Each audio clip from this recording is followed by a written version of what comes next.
Teoría del conocimiento para profesores que no son de teoría del conocimiento. Con este vídeo pretendo hacer una guía, una pequeña ayuda a esos profesores que, impartiendo alguna materia del programa del diploma, necesitan conectarla con la teoría del conocimiento. Y lo vamos a hacer a partir de una pequeña delimitación que nos va a llevar a dos informaciones teóricas, prácticas, y cerraremos con 4 consejos prácticos. Delimitación. ¿Qué es teoría del conocimiento? Este síntoma lo podemos asociar con este otro, pensamiento crítico. ¿Pero qué es pensamiento crítico? Cuestionamiento. ¿De qué? En teoría de todo, pero en la práctica lo que nos interesa que el alumnado tome conciencia es de 2 elementos. Primero, que todas las materias escolares que ha recibido, está recibiendo y recibirá, no están aisladas, están conectadas entre sí. Hombre, no cada una con todas, pero cada una con muchas. Segundo, cada una de estas materias seguramente estará cargada de muchos clichés anacrónicos, prejuicios, ideas preconcebidas.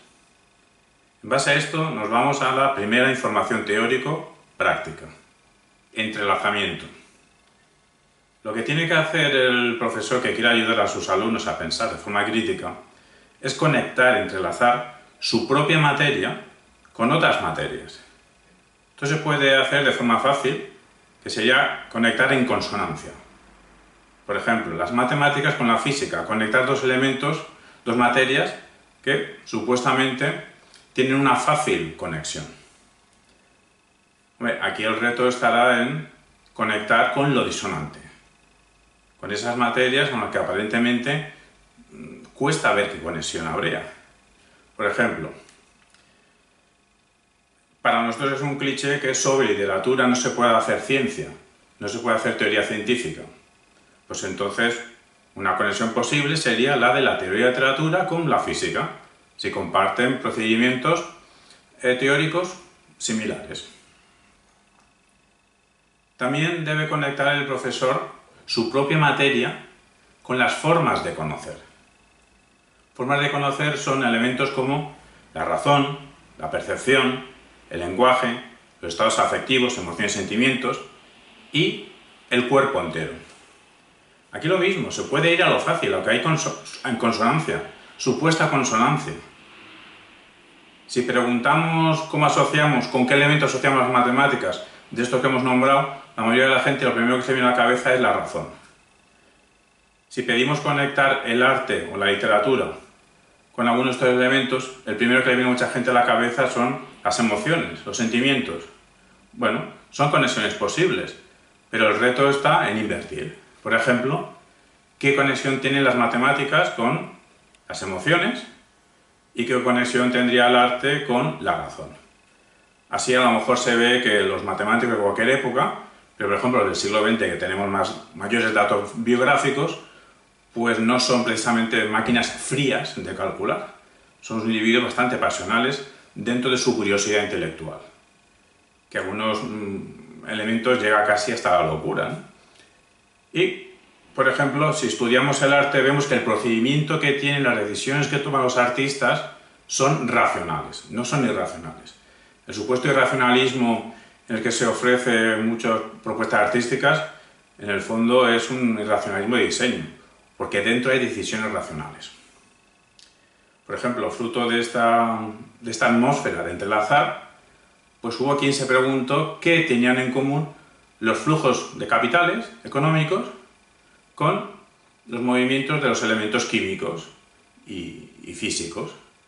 Pues así surgió en 1990 la econofísica, una nueva materia que intenta estudiar los elementos económicos, pero a partir de teorías que proceden de la física y de la química. Nos vamos ya al segundo elemento, el de los prejuicios. Este segundo elemento os propongo daros 3 pequeñas pautas, 2A, 2B, 2C. Vamos por el 2A. Los profesores haríais bien en reflexionar con vuestros alumnos qué tipo de ciencia tenéis entre manos, cómo opera vuestra ciencia. Por ejemplo, si es una ciencia que va de lo teórico a lo práctico, o al revés, que va de lo práctico a lo teórico. Todas las ciencias tienen que ver con metodologías operativas, con ciertas maneras de operar. Pues bien, eso es lo que se os pide, que reflexionéis con vuestros alumnos cuál es la manera de operar, de proceder en vuestra ciencia. Nos vamos ahora al 2B. Sería interesante que tuvieseis presente la distinción entre conceptos e ideas. Son términos semisinónimos, pero no lo son. Para poner la diferencia de forma visual, pues conceptos podrían ser fotografías y las ideas podrían ser pequeños vídeos. Los conceptos serían fotografías fijas de ciertas parcelas, ciertos fragmentos del mundo de la realidad. Y a partir de dichas fotografías o de otros elementos, podemos hacer un vídeo. Y eso sería una idea, una sucesión de distintos momentos teóricos. La diferencia es importante, porque tenéis que daros cuenta qué conceptos importantes, los 4 o 5 conceptos que rigen vuestra ciencia y las 10, 15, 20 ideas fundamentales que orbitan en torno a vuestra materia. De los conceptos, ¿por qué os tenéis que preguntar sobre ellos? Porque cada ciencia se ha generado a partir de ciertos conceptos que se han ido construyendo a lo largo de operar con cierta parcela de la realidad. Entonces, esos conceptos, os tenéis que hacer 2 preguntas. Los conceptos típicos de vuestra ciencia. Os tenéis que preguntar si son rigurosos y si son explicativos. Porque a lo mejor manejáis conceptos que ni son rigurosos ni explican nada. Por ejemplo, la clonación. Cuando empezó a utilizarse este vocablo, se utilizaba en el mundo de la biología y la genética en general, pues a 2 o 3 o 4 procedimientos distintos. Y a los 4 se llamaba clonación. Un claro ejemplo de ambigüedad. El lenguaje. El término lenguaje. En las materias que tienen que ver con la adquisición de lenguas, lo interesante sería que partieses de cierta concepción del lenguaje, con cierta concepción de cómo se adquieren las lenguas. Si se ve que a lo mejor la típica definición del lenguaje como herramienta de comunicación, de expresión de sentimientos, pues a lo mejor el lenguaje es algo más. A lo mejor con el lenguaje, aparte de dar información y transmitir emociones, pues con el lenguaje hacemos cosas. Con el lenguaje construimos realidad. Lo mismo con el concepto de literatura. La mayoría de los profesores de literatura avanzan dentro de su campo, obra literaria tras obra literaria, y a lo mejor nunca han definido el concepto de literatura. ¿Y los conceptos son explicativos? Por ejemplo, flogisto. Flogisto es un concepto que está vinculado a cierta sustancia que en el siglo XVII postularon algunos químicos que dicha sustancia la poseían algunos objetos que combustionaban, algunos objetos que se quemaban. Este compuesto lo llamaron flogisto y a partir de aquí hicieron teorías. Luego, cuando descubrieron que en realidad existe el oxígeno y es el oxígeno uno de los causantes explicativos de la combustión de ciertos elementos, de ciertos objetos, pues desapareció la teoría del flogisto. El flogisto ya no existía. Pero es que el flogisto incluso ha desaparecido de los planes educativos de, por ejemplo en España, quien estudie química. Un profesor de química puede acabar sus estudios de licenciatura sin haber oído nunca la palabra flogisto. ¿Qué quiere decir esto? Que la historia interna de la química no se suele explicar en las facultades. Entonces difícilmente a lo mejor el formado en cualquier materia puede pensar ante su alumnado la historia interna de los conceptos que maneja. La palabra inteligencia. Nos hemos acostumbrado tanto a utilizarla como sustantivo que todo el mundo se cree que hay una sustancia dentro de la cabeza que es la inteligencia. Preguntarle a un psicólogo qué es la inteligencia, te va a decir qué es lo que mide los test de inteligencia. Preguntarle a continuación qué son los test de inteligencia, te va a decir aquello que mide la inteligencia, y de ahí no salen. A lo mejor, para hablar de lo inteligente, es mejor utilizarlo como adjetivo en vez de como sustantivo. Así hablar de acciones inteligentes o, por ejemplo, acciones estúpidas. Puede haber acciones estúpidas, eso no quiere decir que dentro de la cabeza haya algo como la estupidez. Pues lo mismo mejor pasa con la inteligencia. El concepto causa. El pack causa-efecto. ¿Es útil este pack en todas las ciencias? En las ciencias naturales a lo mejor claramente sí. ¿Y en las ciencias sociales? Muchas veces le pedimos a nuestro alumnado que nos expliquen las causas de la Primera Guerra Mundial, por ejemplo, y sus efectos, sus consecuencias. Es que a lo mejor le estamos pidiendo un imposible. Porque a lo mejor la Primera Guerra Mundial y todos los fenómenos históricos no tienen causas. Es que a lo mejor en historia no hay causas. A lo mejor lo que hay en historia son razones que nos explican a posteriori por qué aconteció cierto fenómeno histórico. Y si no hay causas en historia, tampoco hay efectos, consecuencias. Lo que habrá es repercusiones. Porque a lo mejor no siempre que acontecido ciertos factores históricos, no siempre sí o sí se ha tenido que dar la supuesta consecuencia. Nos vamos ahora a las ideas. Tenéis que hacer una batería de las 5, 8, 10 ideas principales que rigen vuestra materia y haceros una pregunta, varias preguntas. 4 preguntas os propongo. La primera, por ejemplo, ¿esa idea de dónde ha salido? ¿Esa idea ha salido del desarrollo lógico de conceptos científicos, de categorías científicas de vuestra propia materia? Sí, la respuesta es sí. Entonces estamos ante una proposición científica. Bien, vamos bien. Es una idea científica dentro de vuestro campo. Es que puede ser una idea filosófica y no lo sepamos, o no hayamos caído en la cuenta. En economía también hay mucho desarrollo matemático, hay muchas estructuras lógicas, pero todo ese desarrollo matemático en economía tiene una base. Vas preguntando a muchos economistas y al final ¿en qué descansa todo? En cierta concepción del ser humano, como ser egoísta que hace cálculos en beneficio propio. Pues esto de ser humano igual a individuo que calcula en beneficio propio, eso es una idea filosófica, no es una idea científica. Entonces a lo mejor tenemos una supuesta ciencia cuya base no son conceptos científicos, es una idea filosófica. Las ideas también pueden ser metafóricas. Y la metáfora es uno de los recursos más creativos del lenguaje natural y también de la literatura. A ver si vamos a estar haciendo literatura haciendo ciencia. Estamos muy acostumbrados a hablar de la electricidad como corriente eléctrica. El primer teórico que a la electricidad llamó a ese fenómeno corriente eléctrica, el término corriente era metafórico. Estaba haciendo alusión al agua. Lo mismo pasa con agujeros negros, materia oscura, etcétera, en otras materias. Tenemos que reflexionar si esas ideas, que son claramente metafóricas, pues funcionan o no funcionan. Que funcionan quiere decir que sean realmente explicativas, comprensivas, críticas sobre aspectos de la realidad. Las ideas también pueden ser míticas. En nutrición hay muchas. Como que el desayuno es la comida principal del día. ¿Qué fundamento científico hay detrás?